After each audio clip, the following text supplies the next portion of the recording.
กับน้อยนาเช่นหยังมาแขวผู้ใดออก แขวน้อยนา ใส่ใส่ยิงเบิ้งบอลได้เล่มได้นี่โอ้ออกแล้ว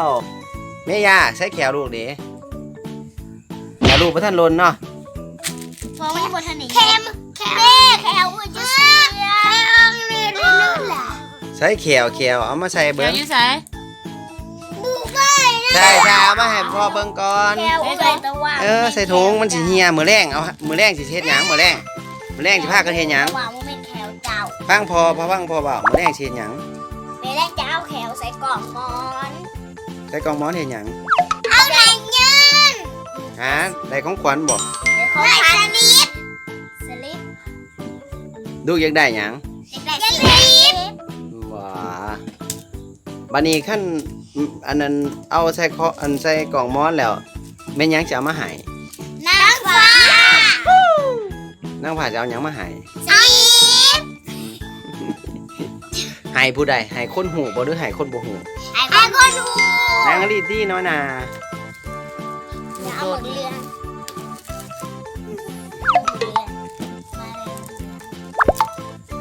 ได้แขวมาโชว์เบิ้งว้าวมือแรกเนาะเตรียมเนาะมือแรกเอาใส่หมอนเนาะ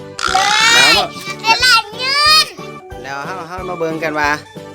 ละลายเงินสิได้ของควรเด้อบ่เนาะเอาใส่ปากนี่เดียด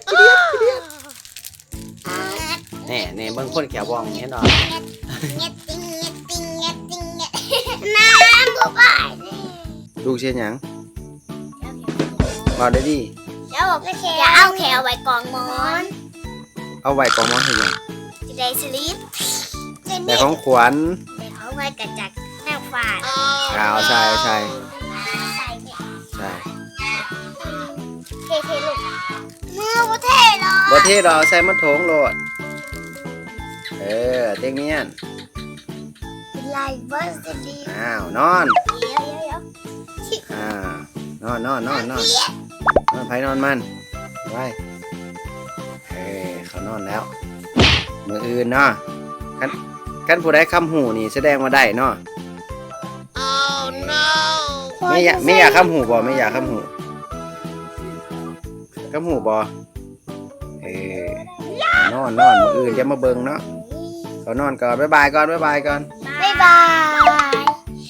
อื่นตื่นขึ้นมาใหม่จะไล่บ่มืออื่นตื่นขึ้นมาได้หยังได้ของขวัญบ่ไล่สลิปโอเคนอนจะว่าจะไล่นี่ลุกไหนของขวัญนี่นี่ไหนของขวัญนี่แม่นว่ะเบิ่งได้หยัง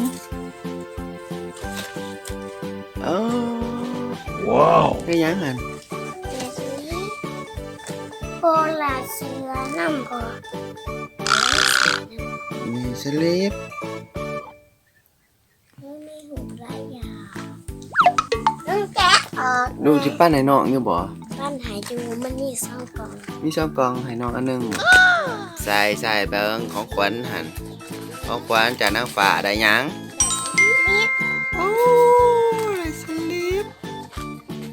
ว้าวเก่งเลยผมนอนรับแล้วไล่สลิปนางฟ้ามาเสียบโอ้นางฟ้าเสกออกมาบ่ลูกเพิ่นนางฟ้านี่เอามาให้คนแนวใดนาคนใจดีนางงามติลูกโอ้คนหู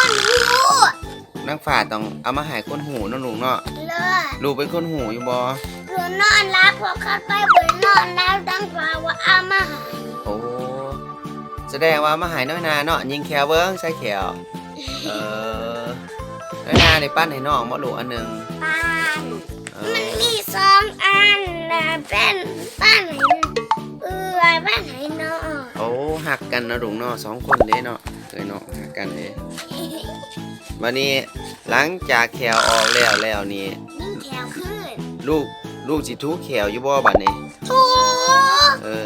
เพื่อเห็นให้เขียวแห้งๆแล้วก็สะอาดนะลูกเนาะ พ่อมือว่าที่สหาหรือจะเอาเขียวไว้ก่อนว้าว โดย ว้าว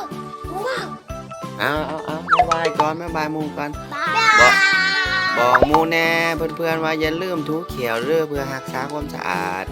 แถมให้เพื่อนทำความสะอาดร่างกายแข็งแรง พอก็ติดตามในเลิกก็กดเรียนในเลิกก็ไลค์ในเลิกขอได้